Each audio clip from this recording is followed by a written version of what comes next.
Ohayou gozaimasu, Vaisesika Prabhu. Ohayou gozaimasu. 今日もよろしくお願いします。よろしくお願いします。よろしくお願いします。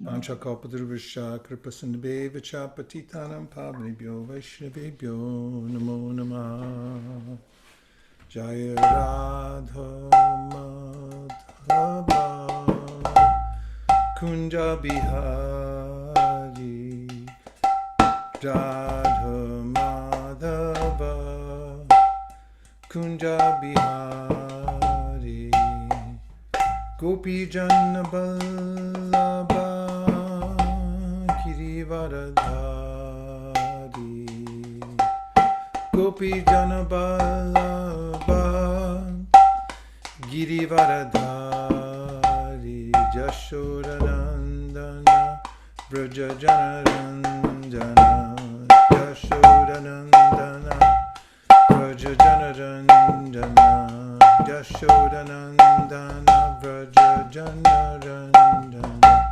Jashodanandana Vraja Jana Ranjana Jashodanandana Vraja Jana Ranjana Jashodanandana Vraja Jana Ranjana Jamunatira Banachari Jamunatira Banachari Radha Madhava Kunja Bihari Jaya Radha Madhava Kunja Bihari Gopi Jana Vallabha Girivaradhari Gopi Jana Vallabha Girivaradhari Jashodanandana Vraja Jana Ranjana Jashodanandana Vraja Jana Ranjana Jashodanandana Vraja Jana Ranjana Jashodanandana Vraja Jana Ranjana Vanachari Jamunatira Vanachari Jaya Radha Madhava Kunja Bihari Jaya Radha Madhava Kunja Bihari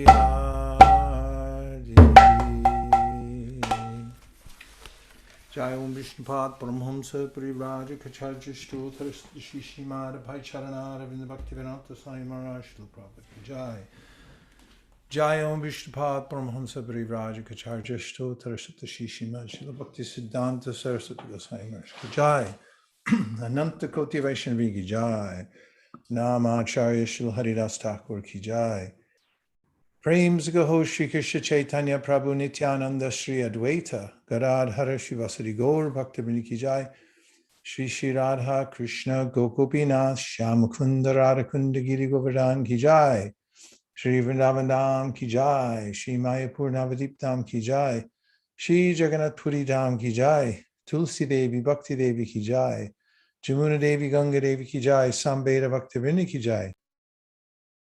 All glories to assembled devotees.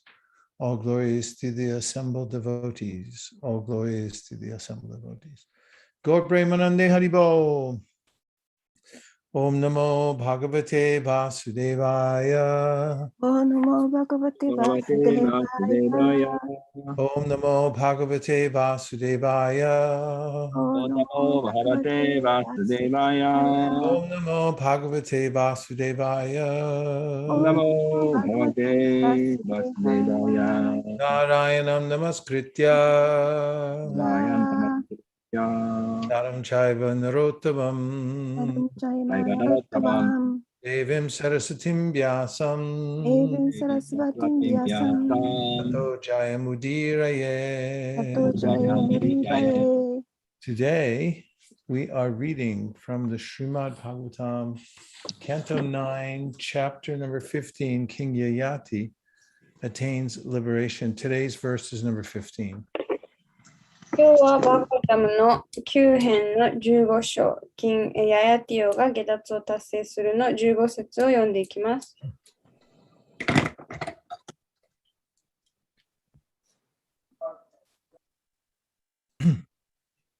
Yadana kurute bhavam sarva bhutesh shvamangalam samadrishtesh tada pungsa sarva sukhamaya dusha. Yadana kurute bhavam sarva bhutesh shvamangalam samadrishtesh tada pungsa sarva sukhamaya dusha. Yadanu kurute bhavam sarva bhuteshva mangalam samadrishtes tata pungsa sarva sukhamaya disha. Dozo.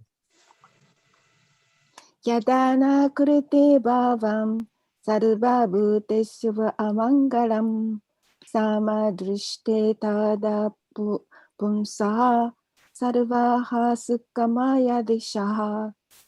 Yadana kurute bhavam sarva bhuteshu mangalam samadrishte tada punsaha sarvaha sukhamaya dishaha.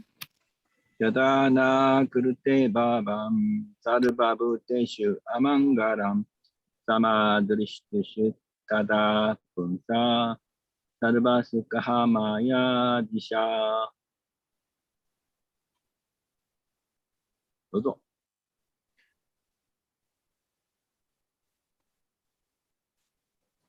Ira. When.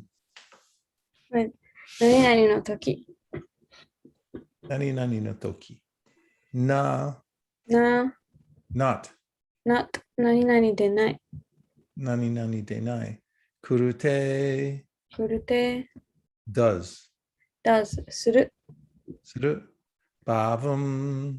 バーバン、A different attitude of attachment or envy. 執着と妬みの異なった態度。Sarvabhuteshu. サルバブーテーシュ、 To all living entities. all living entities、あらゆる生命体に。Amangalam. マンガラン、Inauspicious. inauspicious、不吉な。Samadrishte. サマドリして、Because of being equipoised. 釣り合っていたため。Tada. が、At that time. at that time、その時。sorry。Pungsa さ、of the person. the person、その人の。Hito no. Sarva. あれは、All. all すべて。Subete. Sukhamaya. 仲間や、In a happy condition. in a happy condition、幸せな状態で。Disha. リシャ、Directions. direction、方角。Translation: When a man is non-envious and does not desire ill fortune for anyone, he is equipoised. For such a person, all directions appear happy. 翻訳です。妬みがなく誰に対しても不幸を望まない人は釣り合いが取れている。そのような人は四方八方が幸せそうに見える。Prabodhananda Saraswati said, Vishvam Purna Sukhayate. When one becomes Krishna conscious by the mercy of Lord Chaitanya, for him the entire world appears happy, and he has nothing for which to hanker. On the Brahmabhuta stage, or the platform of spiritual realization, there is no lamentation and no material hankering, no shochati, no kankshati. As long as one lives in the material world, actions and reactions will continue. But when one is unaffected by such material actions and reactions, he is to be considered free from the danger of being victimized by material desires. The symptoms of those who are satiated with lusty desires are described in this verse. As explained by Srila Vishwanath Chakrabarti Thakur, when one is not envious, even of his enemy, does not expect honor from anyone, but instead desires all well-being even for his enemy, he is understood to be a Paramahamsa, one who has fully subdued the lusty desires for sense gratification. ビシュワンプーナスガヤテ、シュチャイタニアの慈悲によってクリシュナ意識になった人は、全世界が幸せに見え、何も追い求めるものがないと、プラボーダナンダ・サルサティは言いました。ラマブータ、すなわち精神的な悟りの段階には、嘆きも物質的な渇望もありません。物質世界で生きている限り、行動と反動は続きますが、そうした物質的な行動や反動の影響を受けなくなったとき、その人は物質欲の犠牲者となる危険から解放されたとみなされます。こうした人は情欲、飽き飽きしている兆候があると、この説は述べています。シュリラ・ヴィシュワナータ・チャクラバーティ・タクルが説明しているように、敵のことさえ妬まない人は誰からの称賛も期待することなく、反対に敵の幸福まで願っています。このような人はパラマハムサ、すなわち感覚を満たすことへの情欲を完全に抑制できている人であると理解されるのです。はい。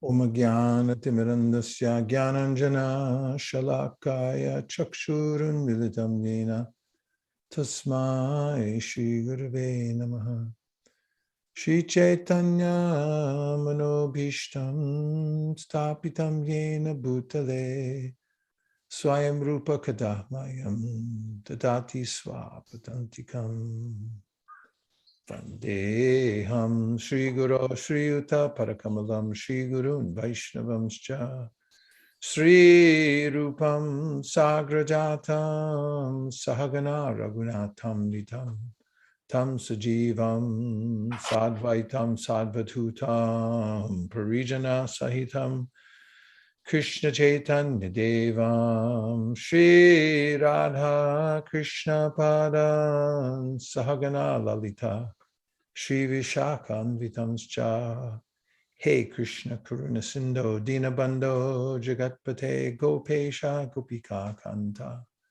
Radha Kanta Namostute Tapta Kanchana Gaurangi Radhe Vrindavaneshwari Vrishabhanu Sute Devi Pranamami Hari Priye Vanshako Padrubhyascha Kripa Sindhubhya Evacha Patitanam Bhavanebhyo Vaishnavebhyo Namo Namaha Jaya Shri Krishna Chaitanya Prabhu Nityananda Sri Advaita Gadadhara Shivasadi Gaura Bhaktavinda Hare Krishna Krishna Krishna Hare Hare Hare Rama, Rama Rama, Hare Hare, Go Premanande, Hare Hare Bo.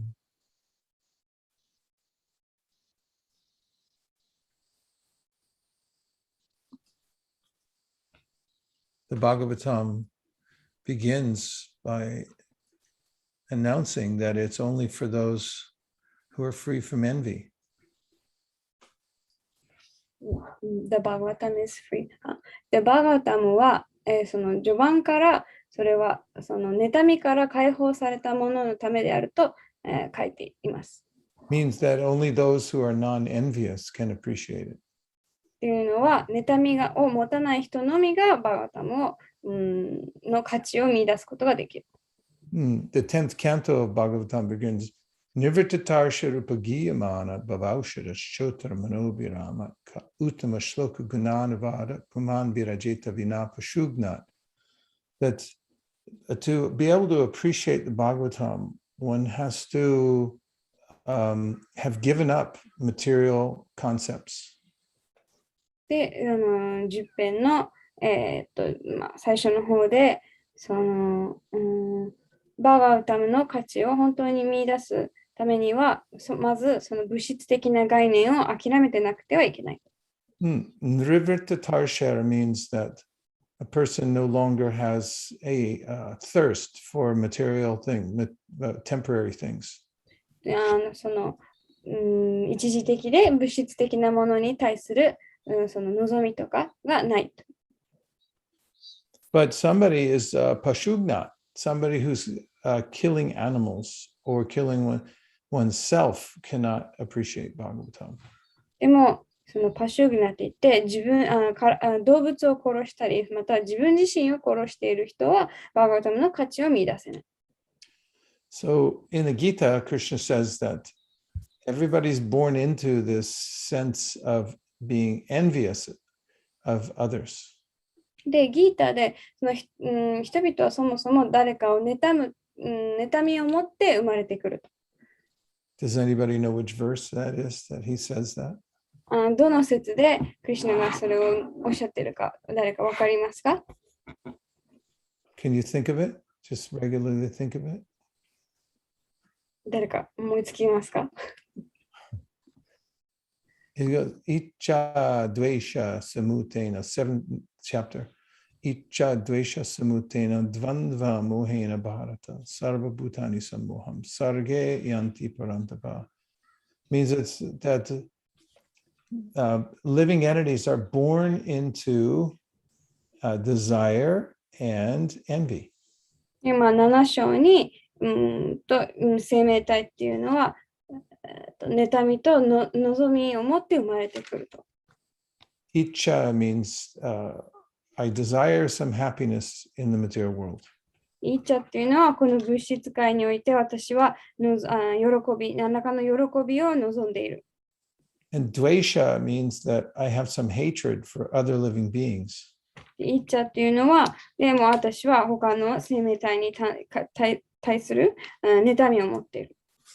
When I have this idea that I'm the enjoyer, then I have a lot of competition.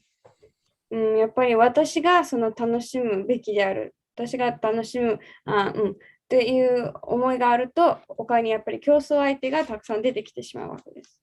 Because everybody else wants the same resources that I'm after. なぜなら私が持っている、私が望んでいる資産を他の人も求めている。People fight over land. 人は土地のために戦ったり、There's big wars because everyone's trying to protect their border. みんな自分の国境を守ろうと、たくさん戦争が起きています。And people fight over natural resources. あとは自然の資源のため、戦ったり、Men, they fight over a woman. で男性は女性、を求めて戦ったり、And women will fight over a man.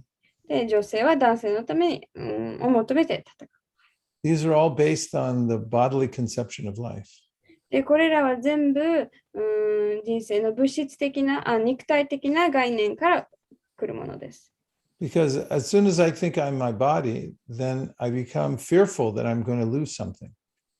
自分はこの体であると思った瞬間、私は何かを失ってしまうという恐れが生まれます。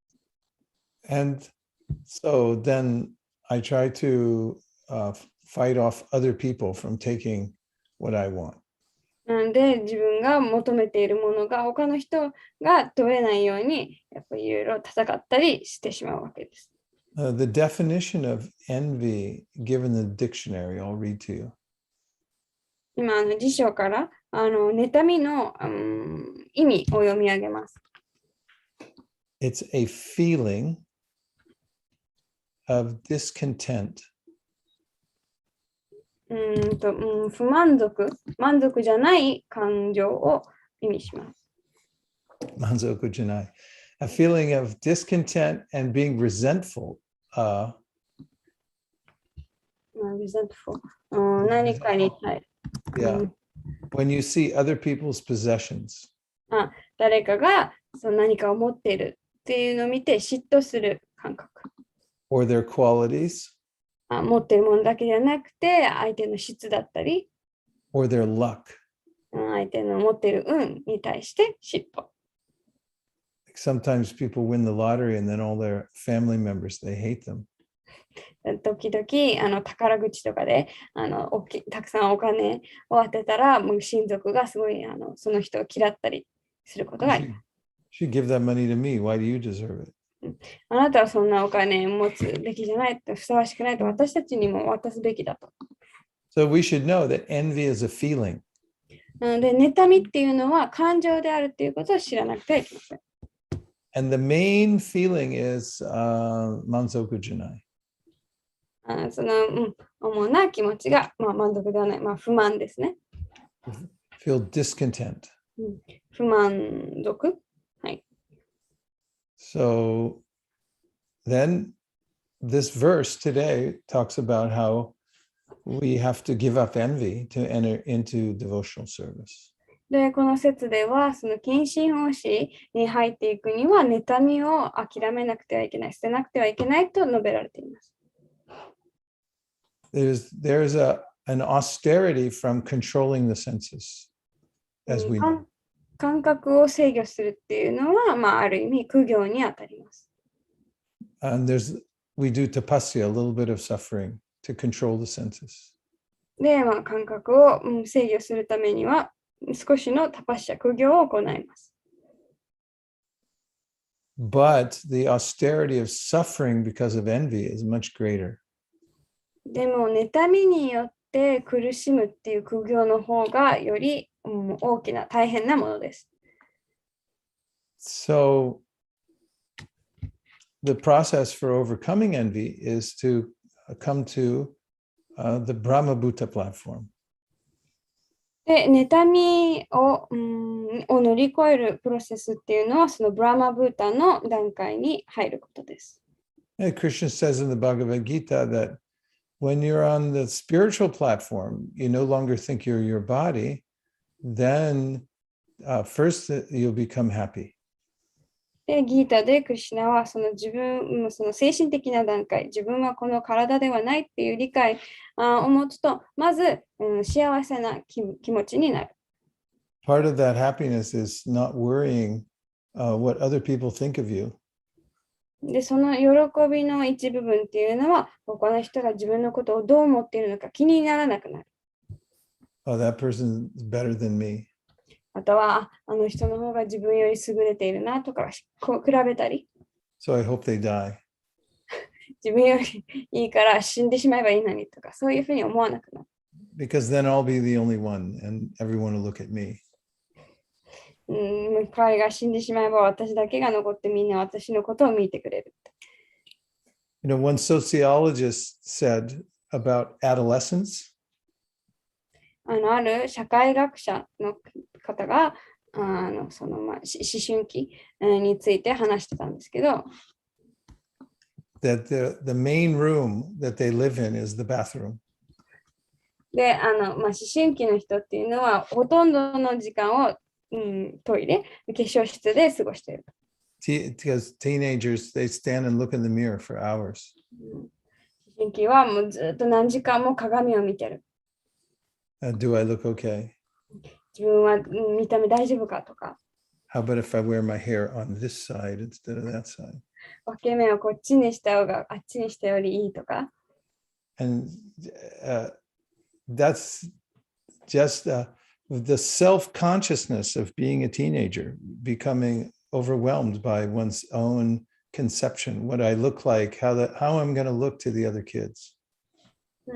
そのやっぱり思春期の頃のその自己意識、他の人に自分はどう見えてるかとか、他の人と、でそれがすごい、それがすごい思考の大部分を占めてしまってる。When I was about 12 years old, my mother was going to graduate school. で、私が12歳の頃、お母さんが、大学院に通っていました。She got her PhD in sociology. 社会学で博士号を取ってました。And she wrote a paper about me. で、私についてある論文を書きました。I was like a subject for one of her sociological studies. 私はその彼女のその社会学の研究の実験体のようなものでした。She asked my permission. She didn't do it secretly. もちろん内緒ではなくて、私のちゃんと許可を得てたんですけど。But a couple of years ago, my sister had sent me that paper that she wrote, that my mother wrote. で、数年前、big sister, young sister? Older sister. 私のお姉さんが数年前、そのお母さんが書いてた論文を送ってくれました。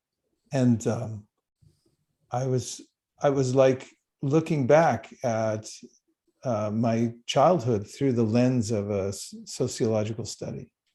で、社会学者の視点から自分の幼少期の頃を思い出してました。I had to wear a certain kind of shoes. 私は、こういう靴を履かなくちゃいけなくて。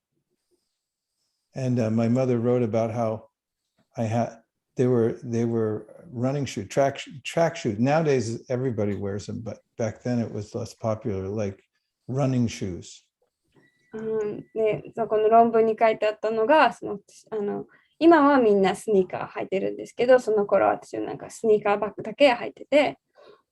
And I had it in my mind, I had to wear those kind of shoes to make a difference in high school. でね、その頃はそこまでみんな履いてなかったんで、やっぱ高校で目立つためにはこの靴を履かなきゃいけないってすごいその思いに執着してた。And so there were many elements. I was looking back and seeing how absorbed I was in this conception, looking a particular way, how I'm looking to other people. で、論文を読んでて、その頃の自分はどれほどその自分がどういうふうに他の人に見えてるか、自分の見た目にどれほど没頭してたのか、執着してたのかが、分かりました。So often we see ourselves in relationship to others. 多くの場合、私たちは他の人に関連して自分を見ています。Someone leads a nice kirtan, and then you say, nice kirtan. 例えば誰かがすごい素敵なキルタンをリードすると、いいキルタンだったねって言います。Then someone will, yeah, but it wasn't as good as Tapasvini, she's much better. でもその相手は、いやでもタパさんほど良くなかったって、彼女の方が全然いいって、そう答えるかもしれない。Constantly we have these thoughts of how do I look, how am I in relationship with other people. で常に私たちは自分は他の人にどう見えてるか、他の人に比べてどうなのかって常に考えています。And it's not just teenagers, but adults all the time in the bodily conception. They're always thinking, how do I look to other people? で、それは思春期だけに当てはまることではなくて、大人の人も特にその肉体的な概念を持っている人は、自分は他の人に比べてどうとか、他の人にどう見えているか常に気にしています。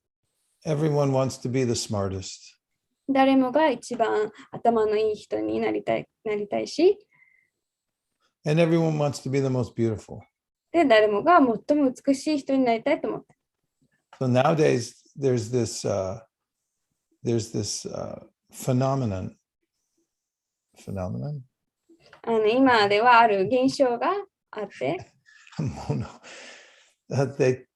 people take pictures of a very beautiful movie star from when he or she is young, and then puts it next to a picture of that same beautiful person when he or she is old.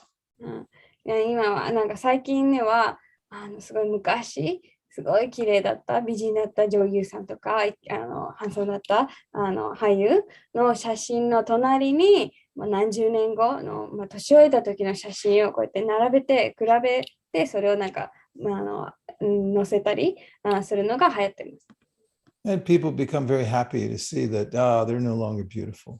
で、人は、いや、この人はもう全然美しくないって、それを見て喜ぶわけです。In fact, they look horrible. 実際もすごい醜いじゃないかって。And this is very interesting. これはとても興味深いことです。So these are all products of my thinking that I am this body. で、そういう考えっていうのは、自分はこの体であるっていう概念の産物です。And then in social interaction, we may say something to somebody. で、人々との交流の中で何か相手に言うかもしれません。The next day I become mental and I think, did I say the right thing? Maybe I said the wrong thing. で、次の日に自分は正しいことを言ったかな、どういうふうに言ったかなってずっと考えておかしくなっちゃう。And this way the mind is always giving trouble. で、このようにマインドはいつもこういういろいろ問題を、生んでいくわけです。But when one comes to the spiritual platform, the devotee sees that I'm not my body or my mind.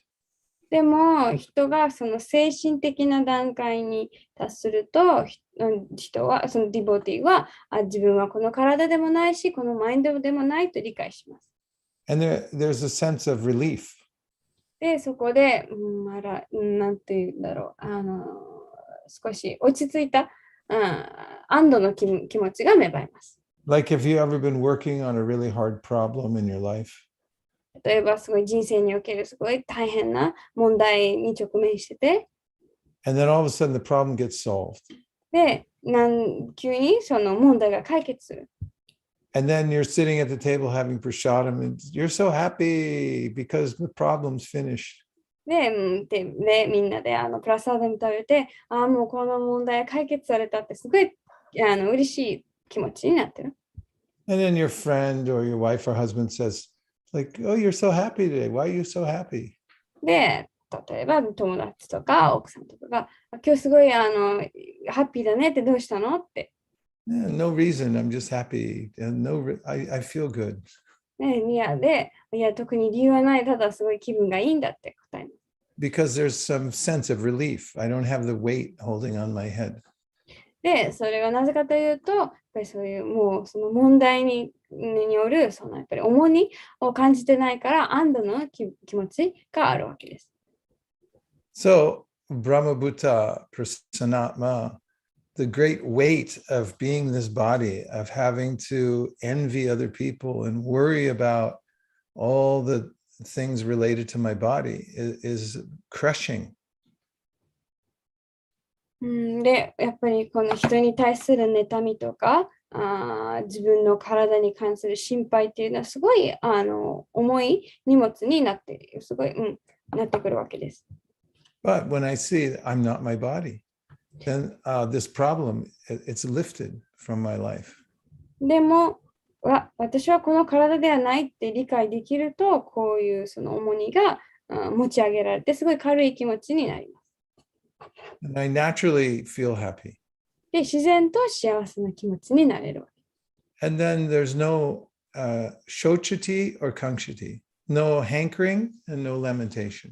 すると、嘆きも渇望もないわけ、なくなるわけです。In the bodily conception of life, what I have is the most important thing to me in my life. で、肉体的な概念にいると、自分にとって一番大切なのは自分が何を持っているか。What I have in life is what defines me. 自分が人生において持っているものが自分を、位置づける。As somebody thinks, oh, I have money. 例えば誰かは私はお金を持っている。Or I have a beautiful house. それか、すごいいい素敵なお家を持っている。Or I'm American or Japanese. 私はアメリカ人だから、私は日本人だから。So these are things that I have. で、こういうのは全部自分が持っているものです。But in spiritual realization, what I am is more important than what I have. でも精神的な悟りでは自分が持っているものよりも自分が誰なのか自分が誰なのかの方が大切、重要です。When I see what I am, then I understand that I'm already naturally wealthy. 自分が持っているものではなくて自分がどういう存在なのかが分かるともともと自分は裕福であるっていうことに気づきます。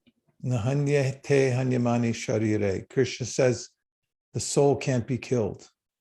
で、クリシュナはその魂は殺されることがないと述べています。Every one of us is indestructible. 私たち全員が破壊されることはない。I was just listening to a lecture of Prabhupada in Bombay. で、ついさっきムンバイで行われたプラブパーダの講話を聞いていました。He was at a pandal. パンダにいました。Yeah, and somebody asked him a question about staying healthy. で、誰かがその健康的でいることについて質問を聞いていました。And Prabhupada said, how will you stay healthy? You have to die. で、プラブパーダはどうやって健康でいるつもりなのかって、最終的には死ぬんだよとおっしゃっていました。He said, what kind of health is this? Dying. その死ぬっていうのはそんなどんな健康だって。He said, real health is nahanyate hanyamani sharire, the spiritual conception that I can never die. で、真の健康っていうのは、その精神的な概念、その私は魂であって死ぬことはないという、そういう、考え、です。Can you imagine if you're a fashion model? 自分がモデルだったと想像してみてください。Then all the time you're thinking, how do I look? で、ずっと自分はどう見えてるか考えてる。And then it's very difficult if you start to age. で、どんどん年老いていくと、どんどん難しく大変になってきます。Now, people, they don't call you that much anymore. They will like take a few pictures. No, I'm not interested. Sorry. で、だんだんあんまり仕事に入らなくなって、数枚写真撮って、いや、大丈夫ですって言われたり。And what about athletes? They spend so much time getting healthy. で、アスリートたちもすごい時間をかけて健康を保って。Like in America, there was a famous athlete, baseball player. His name was Joe DiMaggio. で、アメリカではすごい有名な、野球選手、Joe DiMaggio. ジョー・デマジオさんっていう野球選手がいました。The most famous baseball player of his time. で、彼の時代においてすごい一番有名な野球選手でした。But when he got old, everyone forgot about him.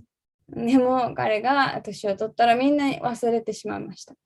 And one day in New York, he was walking on the street and somebody was running for a bus and pushed him out of the way. Just get out of my way, old man. で、ある時道を歩いてたら後ろからそのバスに遅れて乗ろうとしてた人にこうなんか肘で押されて老人時計みたいな感じで言われてしまいました。So in the bodily conception of life, then I'm always disappointed. なので肉体的な概念に言うといつもがっかりさせられてしまいます。And I'm always envious of other people because the body's never good enough. で、やっぱり自分の体はいつも何らか満足できないので常に妬みを持ってしまいます。Even very beautiful people, they look at somebody else and say, well, she's more beautiful, he's more beautiful. とても美しい人でも、でも彼の方が美しいや彼女の方がもっと美しいっていつも比べてしまいます。But in the Bhagavad Gita, Krishna says, Atman yeva atmana tushta. If you become aware of yourself, then you'll be satisfied. でも、クリシュナはギーターで自己を意識することができれば、幸せになれると。Because the soul is always beautiful. なぜなら魂は常に美しいから。And always alive and strong. いつも、生命力があって力がある。I've just forgotten about that. ただ私たちはそれを忘れてしまっています。So it's a good idea to come to the spiritual platform. なので、この精神的な悟りの段階に来ることはとてもいい考えです。And it's okay to give up the bodily conception of life. で、人生の物質的な概念を捨てることは悪いことではありません。It's not easy, but it's worth it.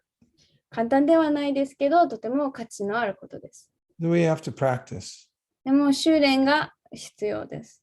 Krishna teaches in the Bhagavad Gita how to practice. で、クリシュナはバガヴァッドギータでどうやって修練するか教えてくださっています。He says, practice by putting me in the center. で、それは私、クリシュナを中心に置いて練習しなさい。And he said, worship me. 私を崇拝しなさい。Because Krishna is always beautiful. なぜならクリシュナは常に美しいから。He always wins. 常に、勝つ存在。And also take shelter of the devotees. で、また、近親者にの保護を求めなさいと。The devotees are without envy. 近親者も妬みを持っていません。And so we shouldn't envy the devotees. なので、近親者を妬むべきではありません。And if we follow Krishna's directions in the Bhagavad Gita and associate with those who aren't interested in the bodily conception of life, then we can give up envy. で、クリシュナの指示に従い、そして、follow Krishna's instruction and Associate with devotees. クリシュナの指示に従って、ディボーティーたちと交際すれば、あと妬みを諦めることができます。So in the purport, Prabhupada says that we should learn to give respect to others. で、解説でプロパーダは人に敬意を表すことを学ぶべきだとおっしゃっています。And I learned this simple mantra recently that helps to give respect to all others. で、最近他の人に敬意を表す助けになるようなマントラを最近学んだんですけど、It was like this. It goes like this. You never lose respect. You never lose credit by giving credit where credit is due. You never lose by giving. You never lose credit By giving when you give credit where credit is due. Credit. Yeah, like if you honor somebody, Okay. you give honor to somebody else who deserves it. You don't lose. It's not that you lose anything. 手柄ですよ、手柄。手柄。手柄。手柄。なんだろうな。でも、honor だから、その、敬意に値する人に対して、そのね、リスペクトとか、敬意を上げては別に自分は失うものはない。そんな感じですかね。Yeah, like if you see a great person and he or she's speaking very nicely and you think, oh, wow, this is really good. 例えば、すごい素敵な人がいいお話をしてて、自分は、これはいい話だなと思ったときに、But if I'm envious, I think, I hope nobody else notices how good this person is. でも、妬みを持っていると、他の人もそう思ってないといいなって思ってしまうわけです。But a person who can practice glorifying somebody who has good qualities will actually begin to take on those good qualities. でも、いい質を持っている人にそれを褒めたり、それを、感謝したりすることに長けている人は自然とそういういい質を自分でも持つようになります。So the mantra says, if you learn to respect and honor those who are respectable, then you also become respectable. なので、その先ほど言ったマントラの意味っていうのが、やっぱりその敬意とか、称賛に値する人にその敬意を表す修練ができれば、その人が持っている質を自分も持つようになる。Yeah, and devotional service is a culture of respect. で、献身奉仕っていうのはやっぱりそういうリスペクト、敬意の文化です。Okay, so Prabhupada also says a person who is at the topmost level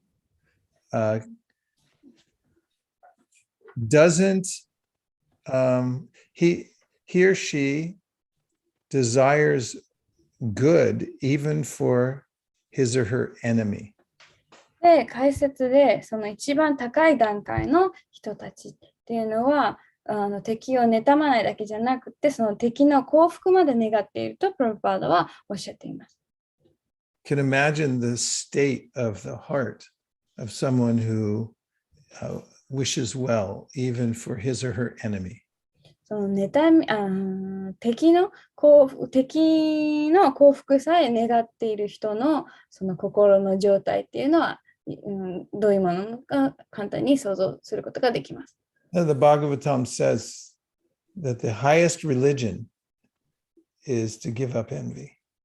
で、バーガータムで一番崇高な宗教っていうのは妬みを捨てることであると述べています。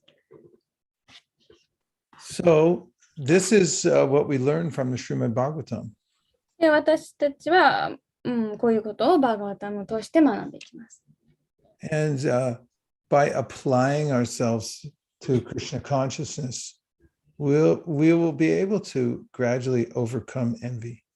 で、やっぱり自分の人生でクリシュナ意識を取り入れるというか、クリシュナ意識になっていけばなっていくほど、妬みを捨てられるようになっていきます。Mm-hmm. And now let's see if you all want to make a comment or ask a question. では、質問や感想がある場合は、ぜひ、はい、お願いします。Jai Vaisesika Prabhu, thank you. Hare あり Krishna. がとうございます。早速実行して。ですね、today is a very impression for me because I'm interested in take care body, massage, etc. As Prabhupada said, healthy and what kind of health we should die. That's very impression because I have an experience now, old age, jara coming. So I feel so much like that. わかりました。さっきお話ししてくれた、そのラプラパダがのやりとりで健康はどうですかって聞かれたときに、健康、私たちは死ぬのだよ。死ぬんだったらそれはどんな健康ですかっていう、それはすごく印象的でした。で、自分自身も年を取ってきたので、そうだなと、だんだん思えるようになってきました。ありがとうございました。Thank you so much for your reflection, Prabhu. よろしくお願いします。はい、感想です。はい。社会学者が見た思春期の人の考え方は面白いなと思ったんですが、自分も自分の思春期を考えると、そうだったなと思って観察することは大切だなと思いました。You told about the idea of the adolescents people, teenagers ideas that you said they always think of look at the mirror. And I look back when I was that teenager, me too, thinking like that. And the other persons are always like that. So to observe the people, or that is very interesting to me. But I didn't notice about that until now. ありがとうございます。どういたしまして、わかりました。I have a question. はい。Try to 日本語 first and then English second. はい。ください。バイシェスカプラブのそのお母さんのね、論文の話、すごく興味深かったんですけど、どんな靴を履くのか、履く靴にこだわってたっていう。その時は12歳でしたっけ？そうですよね。12歳ぐらいです。はい。で、以前バイシェイシカプラブのクラスで、バイシェイシカプラブが13歳、何歳ですね、13歳ぐらいで、なんか靴を履くのをやめたっていう、いきなりすごいいろんなことを放棄し始めて、なんかお小遣いをゴミ箱に捨てたりとか、とにかくもうなんかケアガーにこう目覚めたっていう、どういうきっかけでね、いろんな、どう見られるかっていうことを12歳の時はこだわってたけど、そうやってもう靴をもう履くのやめようって思うようになって、そのきっかけはどういうきっかけだったんですか？ So it was very interesting about the mother's report about how as a 12-year-old, Your Holiness was like very not attached, but invested in what kind of shoes to wear. But I can't remember if it was when you were 13 years old. I heard in a class that Your Holiness started to like renounce everything, stopped wearing shoes, threw your pocket money away. So I wanted to know what was the reason behind that drastic change, like what compelled you to start things like that. Was it when Your Holiness was 13? I was around 15 years old at that time. 15歳ぐらいの時でした。のことです。But I just recently I'm writing something, and the editors asked me to write something about my life as the beginning of the book. 今ちょうど何か書いてる本みたいなの書いてるんですけど、その編集者の人たちにその序章の方で自分の人生について書いてほしいと言われてて。And in doing it, I was realizing how protective I always am or have been, protecting, showing who I really am. で、それを、書いていくうちに、その自分がどれほどその自分について他の人に示しているのかについてすごいどれほど保守的だったことに気づきました。I think writing about my life, it's a kind of therapeutic process. 自分の人生について書くっていうのはすごいなんだろう、セラピーみたいな、そんな感じがしています。When I went back to university, I studied English, and I had a professor in my last year of studies. I wrote many papers, and she would read them and go over them with me. で、大学に戻った際、英文を取ったんですけど、その時にたくさん論文を書いて、私の教授がそれを読んでいくわけなんですけど、She always used to say, she would give me comments like, "You're not saying everything. You're hiding something." で、彼女はいつも、わかんないけど、いつも、あなたはなんか全部自分の言いたいことを書いてないってなんか隠してるって必ずそういうコメントをもらってました。And I kept thinking, that's true. How does she know? で、本当だってなんで彼女はそんなわかるんだろうと思ってました。And I could see how many layers there are of the ego that I want, even as a devotee, I want to present myself like, yeah, this is what kind of devotee I am. 自分が献身者であってもすごいエゴが自分のたくさんレイヤーがあって他の人にはこう見られたいって自分はこういうふうにこういうふうに提示したいっていうのがあるっていうのがすごい分かりました。So in answering your question, I know starting from the time that I remember in kindergarten, like about 5 years old. で、マジさんの質問に答えると、幼稚園の頃、5歳ぐらいの時の話なんですけど、I started to worry about death. 死についてすごい心配するようになりました。We had a dog. 犬を飼ってたんですけど、And the dog was very ill, so they had to euthanize the dog.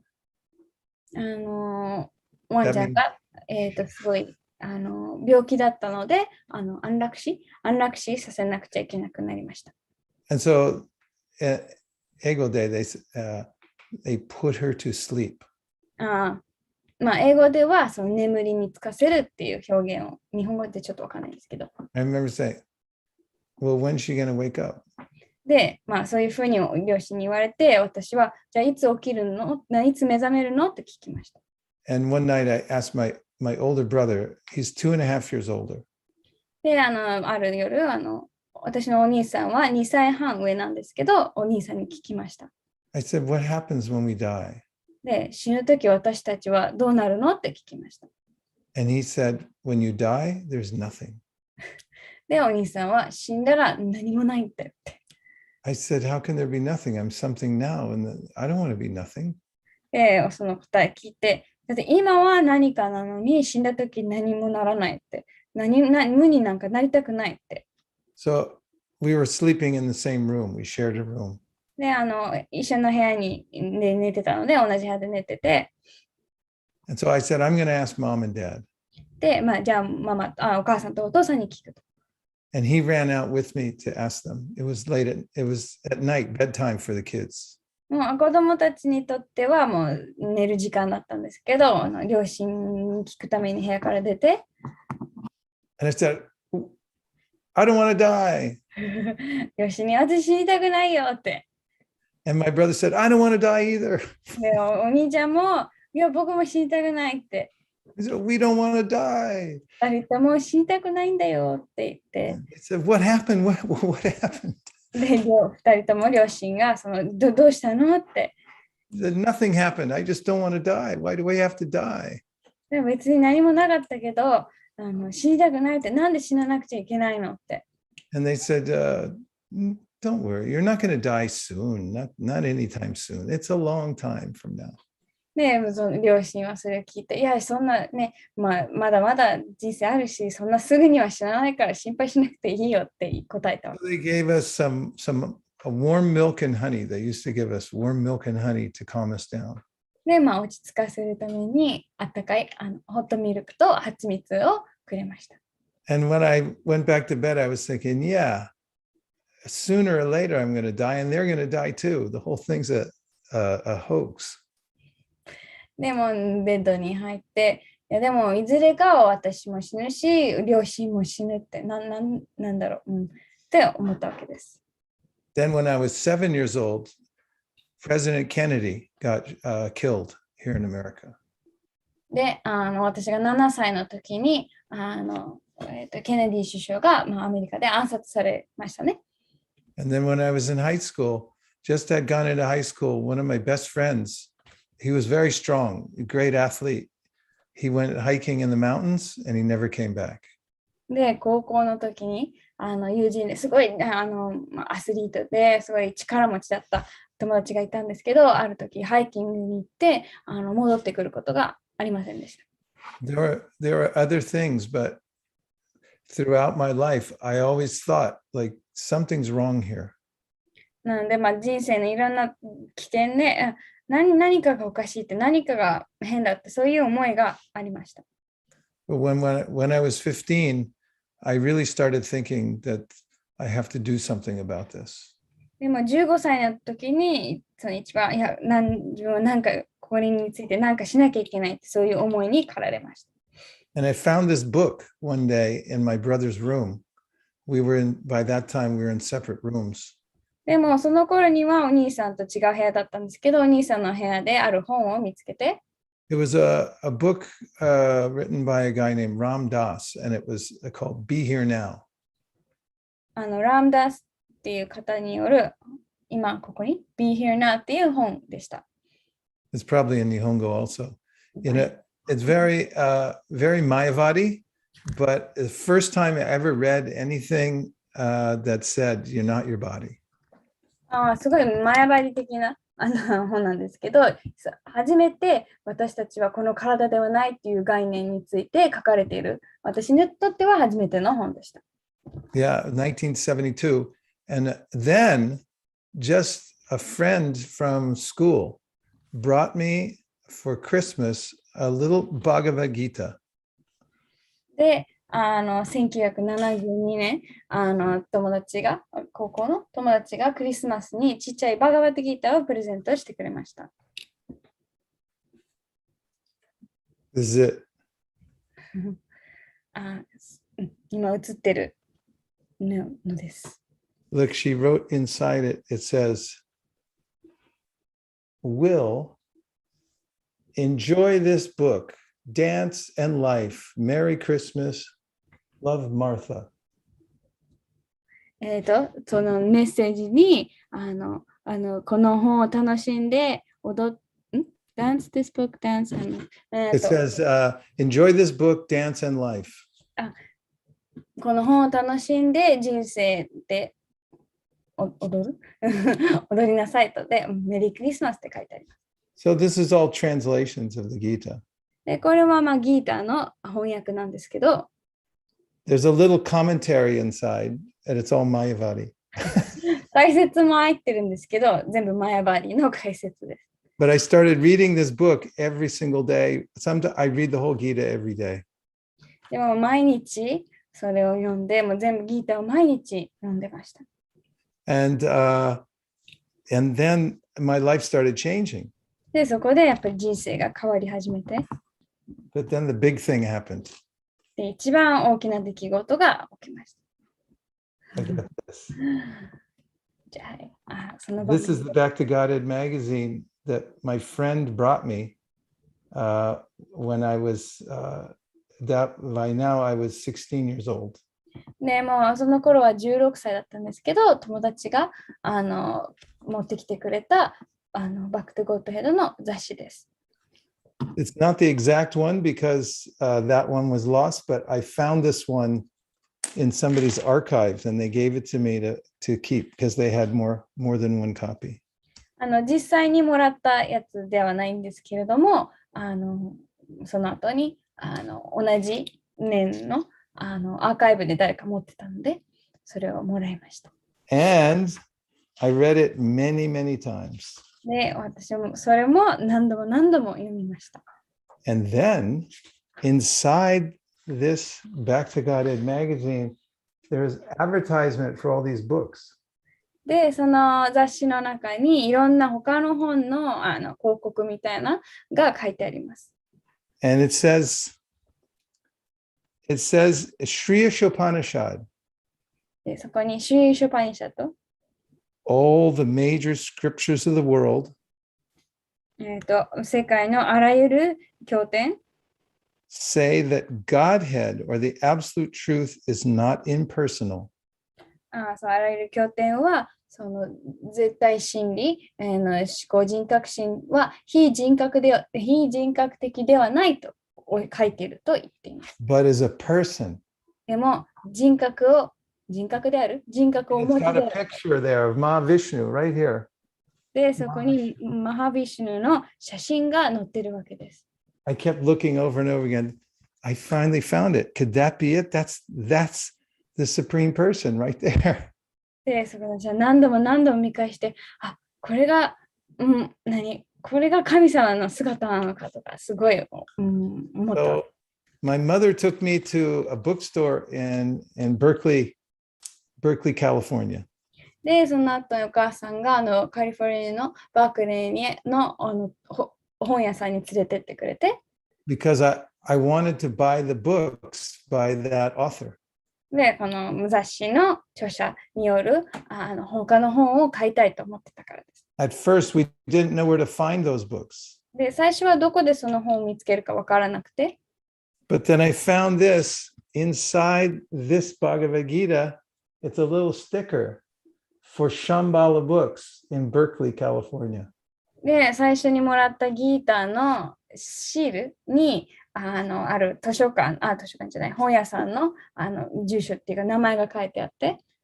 So we called them, my mother called them on the phone and said, do you have by A.C. Bhaktivedanta? And they said, we have 4 books by him. And so we'll be right down, hold them for us. で、お母さんがその本屋さんに電話して、この AC バクティベランタによる本はありますかって聞いたら、本屋さんの人が4冊ありますって言ったんで、じゃあすぐに向かいますって言って。So then my life really changed because I got Bhagavad Gita, Shri Upanishad, On the Way to Krishna, and did I say Shri Upanishad? Yes. And one other book, Easy Journey to Other Planets. で、そこで私はバガワッドギータとシリシュパニシャッドとクリシュナへクリシュナにたどり着く道と、あと日本語なんだっけ、惑星への簡単な旅4冊持って、そこで本当に人生が変わりました。There's a lot more details, but after that, I was finished. I went and joined the temple. まあそこからいろいろ他にも起きたんですけど、まあそこで、まあ私はお寺に入って。And I was just thinking how amazing it was that my parents let me do it too, because I was only 16. でもやっぱり振り返って思うのが、まだ16歳だったのに、それを許してくれた両親たち。But looking back, I think of Bhagavad Gita, 6th chapter, where Krishna says that, you know, if you met devotees previously, then next life, you know, whole thing becomes available. で、振り返ってやっぱり思うのが、そのギータの6章で、その前世でディボーティーたちに会ってると、その次の人生で全部その、available、それがアクセスできるようになると。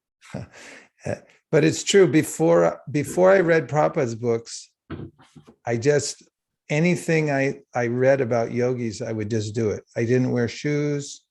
I gave away all my stuff. I let my hair get matted. And my father gave me money for allowance and I threw it away so nobody could see. でも、パルパーダの本を読む前は、そのヨギに関する本とかだと書かれているもの全部従って、靴を履くのもやめたし、髪の毛も伸ばしてなんていうのあれ、ドレッドみたいにして、あと全部持ち物も捨てて、で、お父さんにもらったそのお小遣いもすぐに捨てたりして。Anyway, it's a long story, and it's something I'm thinking about a lot about now, like what happened. まあ長い話なんですけど、今はすごい、その頃は本当に何が起きたのかよく考えることです。I was also thinking just today, this is the last thing I'll say because I know it's late, but because I was writing autobiographically, I had to write something about my mother, father, and I realized I really don't know them that well. I only met them for a few years when I was a kid, and I was completely self-interested. So I never really asked them about their lives. で、もう一つ、やっぱり今、自伝を書いてるのかな。で、やっぱり自分の人生を振り返って思ったことのもう一つ思ったことが、まあ、もちろんその両親について書かなくちゃいけないんですけど、自分は両親のこと全然知らないなって気づいて、その子供の頃の数年間一緒にいるわけなんですけど、子供の頃は自分のことしか考えてないから、両親のことについて何も聞かなかったから、全然お母さんとかお父さんのことをあまり知らないことに気づきました。Well, one thing is for sure. でも一つ確かなことがあります。The 4,795 Bhagavad Gitas that you've all distributed in just a few months. それはこの数ヶ月で配ったこの4795冊 will go into somebody's home, into their office, and that it will change somebody's life. はその一冊一冊誰かの家だったりオフィスに行って誰かの人生を必ず変えることです。And the work that we're all doing to come to this spiritual platform is the greatest work anybody can do. で、私たちが行おうとしているこの精神的段階に入っていこうとするっていう活動は人ができる一番最高の最善の活動です。I'm so impressed with how you're all working as a team to distribute these thousands and thousands of Bhagavad Gitas. で、私はこの皆さんが一丸となってチームとしてこのギーターを配っていることにとても感心しています。Thank you very much, everyone, for all you're doing. Please take care of one another. 皆さん本当にね、感謝していますし、みんなお互いに気をつける。I know. Srila Prabhupada would be so pleased that you're distributing that beautifully translated Bhagavad Gita to so many thousands of people. で、きっとプラブパーダはこの美しく翻訳されたギータを日本中に配っているのを知ってとても喜ぶ、満足なさると思います。Only 1,205 to go to hit the Janmashtami goal. で、ジャンマシタミのゴール6000まであと1205冊ですね。And we can have a big celebration on Janmashtami for hitting the goal. で、ジャンマシタミでその目標達成に大きなお祝いができると思います。Thank you very much. Hare Krishna. 皆さん本当にありがとうござい Dear ます。 Srila Prabhupada, dear Sri Chaitanya Mahaprabhu, dear Shri Nitai Gaurasundar, Shri Radha Govinda, Shri Jagannath Baladev Subhajaji, if you so desire, please empower our Japan Yatra to distribute at least 6,000 books by Janmashtami and 12,000 by December 31st, 2001. Thank you for considering our request. Om Tat Sat. Everyone who agrees with this prayer, in part or in whole, please unmute and say Hare Krishna. Hare Krishna. Hare Krishna. Hare Krishna. Hare Krishna. Hare Krishna. Hare Krishna. Krishna Kripasindave Patitanam Pavanibhyo Vaishnavebhyo Namo Namaha. Hare Krishna. ありがとうございます。 Om Premanande Haribo. ハリボー。消えちゃった。